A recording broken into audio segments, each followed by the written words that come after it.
અને તેથી કાચિંડો છે ઈ દાંત કાઢવા મંડી ગયો. કાગડાભાઈ તમને માણસની જાત હારે હજુ સુધી ભેટો થયો લાગતો નથી. કેમ? માણસની હારે જેથી તમને ભેટો થાય ને તેથી આ કાચિંડાના રંગ તમને આછા દેખાશે. પણ આ વાતને 6 મહિના વીતી ગયા અને ઈનો ઈ કાગડો છે ઈ ફરતો જંગલમાં આવ્યો અને જંગલની નીચે એક ઝોપડી છે અને ઝોપડીમાં એક માણસ રહે છે.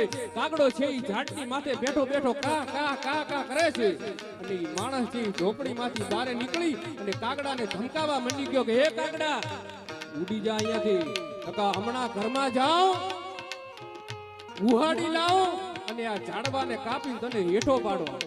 કાગડો દાંત કાઢવા માંડ્યો. તું ઘરમાં જાય, ઉહાડી લાવે અને ઝાડને કાપે ત્યાં સુધી હું બેહું તો હું કાગડાના પેટનો ન કહેવાઉં.